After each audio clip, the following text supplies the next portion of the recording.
Hey guys, Dr. Davin, board certified laser dermatologist. For those of you who are new on this channel, I'm a dermatologist who's in Australia, and my work primarily involves acne scarring, scar revision, laser procedures, fillers, and anything procedural. Today is really different because I'm telling a story, and this is a true story. Honest to God, this is a true story. 6 months ago, I was approached by the royal family.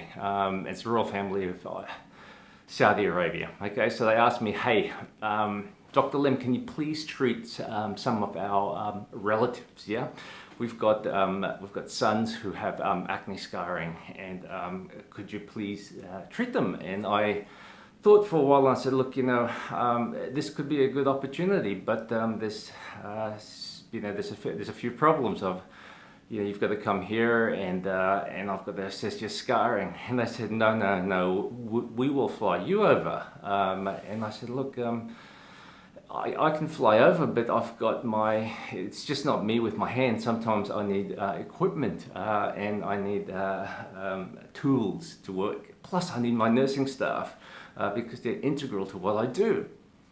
So I get an email back, and the email said, no problem, just tell me what lasers, or tell us what lasers you need, so we will buy the lasers for you to operate in a room, we'll hire out a hospital.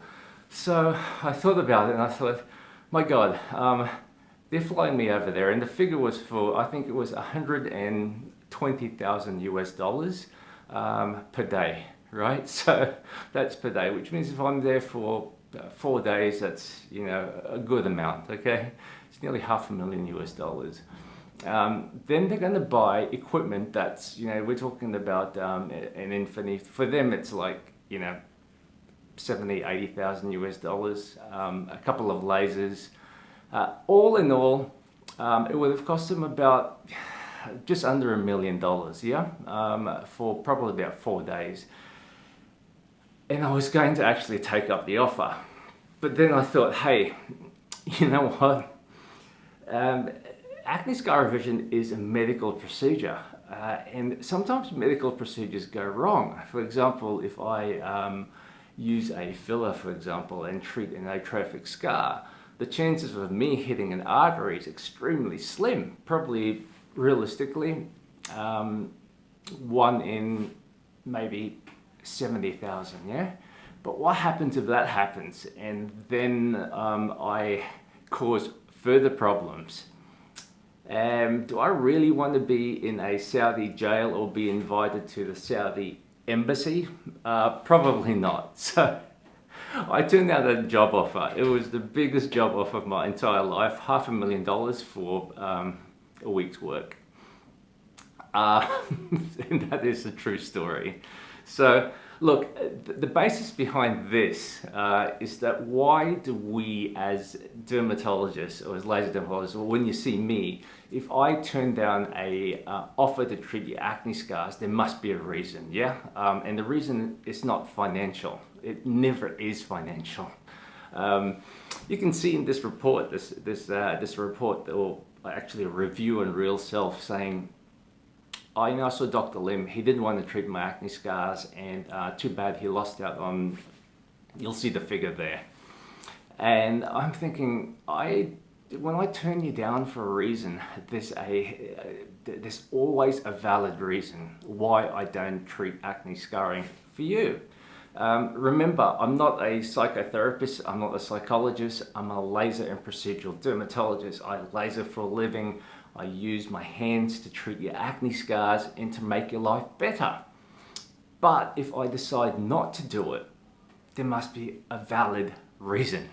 And the reason's this: the first thing in medicine, the first thing we learn when we take an oath, the Hippocratic Oath, is that first do no harm. So if I look at your scars and I think, hey, you know what, even though objectively, in other words, when I measure them, they're mild, they may be subjectively bad to you. But if I use, let's say, a high-powered energy device, or if I stick a needle in there or do something, and if I do more harm to you, that's not really being an ethical doctor. So that's the first reason, is that the risk-benefit ratio is that I may not be able to improve what you think is subjectively severe scarring. Now, in that situation, I give you one of two reasons, or one of two things. The first is that I work with you, right? And when I work with you, I can say, hey, I can help you, but we've got to use low-powered equipment. And it might be something like a clear and brilliant laser, yeah? And that's low-powered because it's a 1927 5 millijoules compared to a Fraxel. So it's the lowest of lowest settings you can get. And it's a small beam, so it won't cause track marks, it won't cause things like what microneedling can. So I'm super happy to work with that because I know it can cause no harm, as well as pico lasers. But you know, you've got to understand, if I don't want to do a treatment, it's because of that. And how I work with you as well is that because when you, or if you project that your scars are actually worse than what they actually are, they're actually eating into your mind and destroying your self-esteem. And what I do is that I'm a self-esteem doctor, right? So when I treat scars physically, I improve your self-esteem. But when I treat your scars, I also acknowledge the psychological impact it has on you. So if I can actually boost your self-esteem, that's considered good as well. So that's how I approach things, yeah? So please don't be offended if I say, hey, you know, I'm not going to treat your scars. It's always a valid reason. So reason number two is this. If our goals are not aligned, in other words, if you can't see eye to eye with me, I will always do my best to treat you with the safest possible methods and the most effective possible methods. But if you go, look, Davin, I want my scars gone, completely gone, flawless skin, 100% flawless. I just go, look, I can't do that. I can get you maybe possibly 90% there, but I can't get you flawless skin. And if you demand flawless skin from me, I can't do that. And you can see in my letter of dictation, I always give a letter of dictation back to the GP. That's why I always ask for a referral. I'll say, look, I can improve things so that you go from a grade 4 scar, which is basically a severe scar, to possibly a grade 2, grade 1, or even grade 3 scar, which is basically scars which are not perceivable at conversational distances. Or if I can improve things by at least 70, 80, 90%. But if you want 100% and we don't see eye to eye, I'm not going to treat you in that case. The third reason why some doctors won't treat patients, or I won't treat patients, is this. If I perceive that the treatment that you want is beyond my skill sets. So for example, if you may have a really, really small atrophic scar here, and I know with that atrophic scar that you'll do very well with an HA filler, but if you demand that I use, for example, fat grafting to treat a tiny atrophic scar, and I know that with fat grafting, even if we use nano fat, you know, using the most finesse way of doing things, that I may not get that scar. I'll just say, look, my skill sets just are not good enough in that context. So I will acknowledge that and I'll tell that to you. Hey, you know what? You might want to see this guy in Italy who does fat grafting day in, day out to treat the smallest perceivable scars. So that's a third reason. Now, the fourth reason why I may not treat you is this.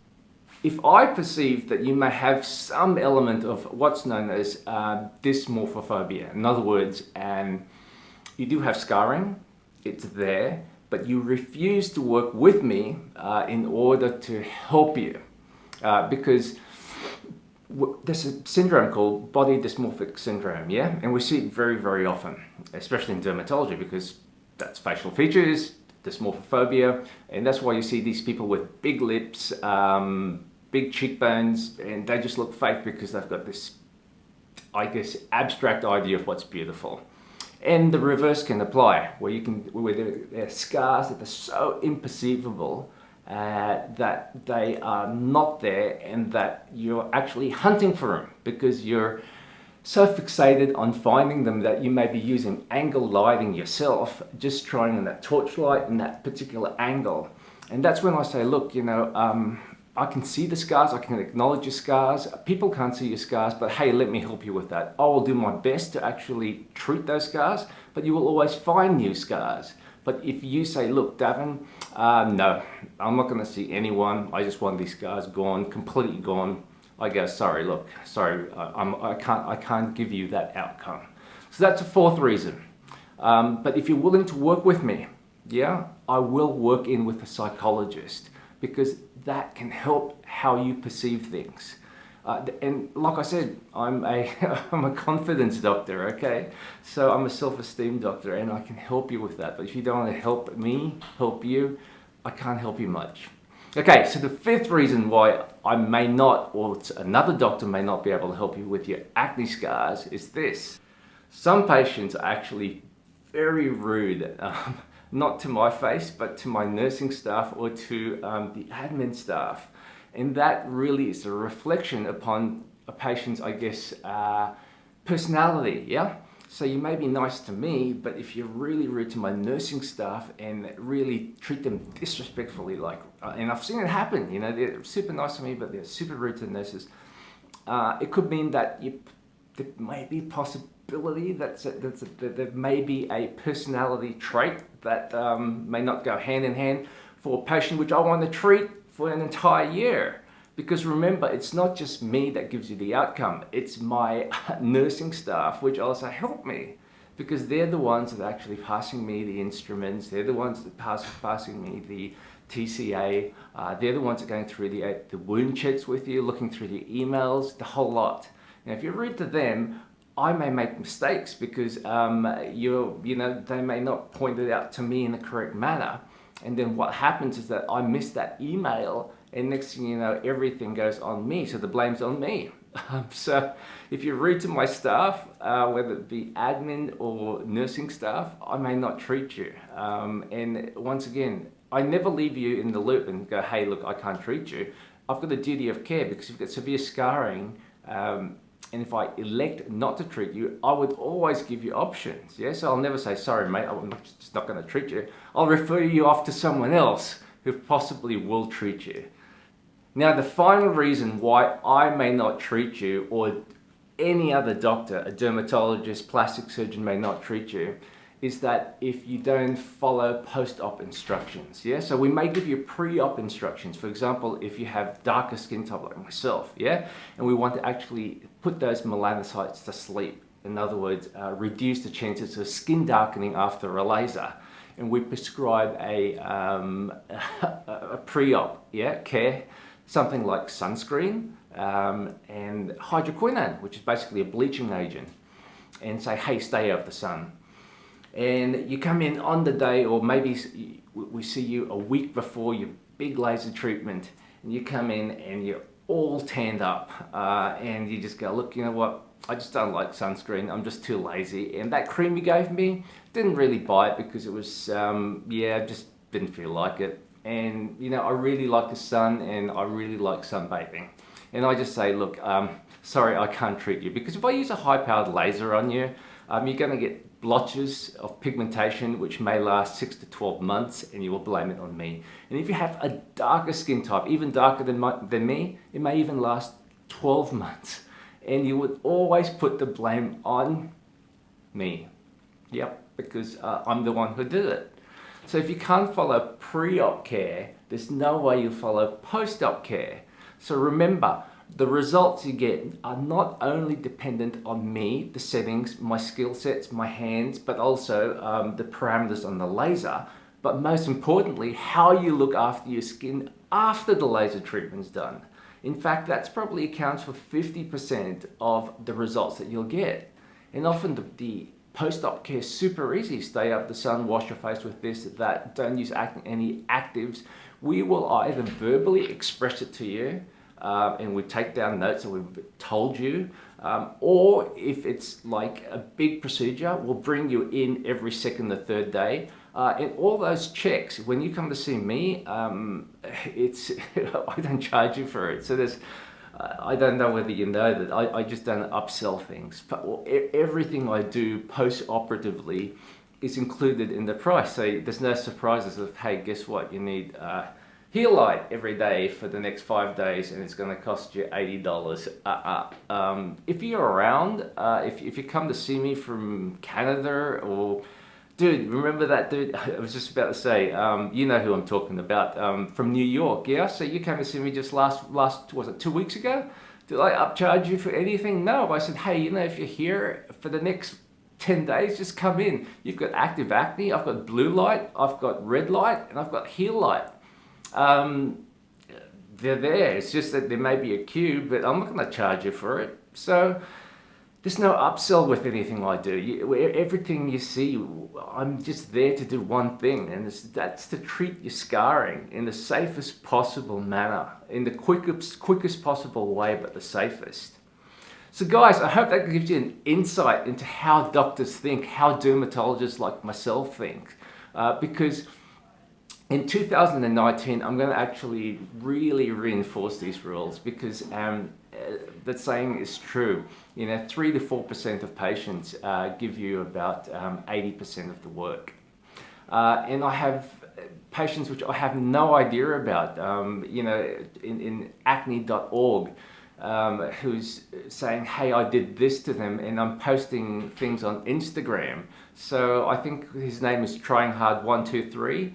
You know, I've had your IP address traced, and I know you live in Sunnybank, in a villa. I know your house address, but do I go out there, knock on your door, and go, hey, dude, don't tell people things which I haven't even done on you, nor posted stuff on Instagram. And do I want to take my time to pursue legal action because that's called defamation? The answer is no. I've got other better things to do. But just don't tell lies, because I don't. And if anyone says stuff like, hey, Davin, you know, you promised this, but I only got that, I go, cool, can I actually post your notes to actually say that I actually warned you about this? Because I'm up and personal, I'm up forward to you. So in 2019, that's what's going to change, is that, you know, if there's a bad result, or if there's something which I've done wrong, I'm happy to own up to it.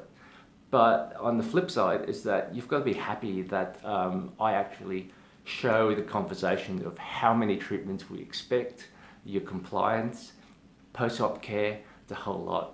And that creates transparency as to who I am as a dermatologist, because I work hard to actually gain a reputation, to actually treat everyone fairly.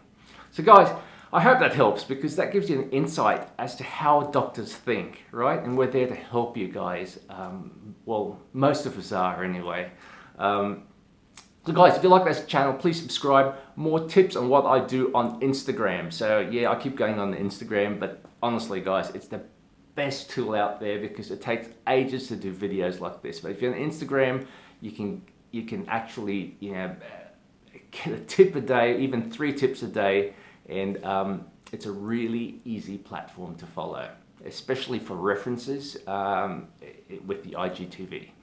So if you like this, please subscribe. This is an interactive channel. Please comment. For all you haters, please hate me. Please tell me who you are, the trolls, everyone. Just write it down here. My 100K bet still applies, where you think I Photoshop things. A lot of people think that I Photoshop things. And I always say this, I'll bet you 100K that I don't, right? And it's not that I want the 100K. The 100K you donate to a dog shelter. But if I Photoshop things and the patient isn't what's real, because I bring the patient in and the patient agrees, I give you 100K, or I take out a loan for 100K and go, there's your 100K. But if you lose, I take your 100K. Well, I don't take your 100K. You donate to a dog shelter. So that's the 100K challenge, guys. I'll see you same place, same time next week. Subscribe. Thanks for now. Bye.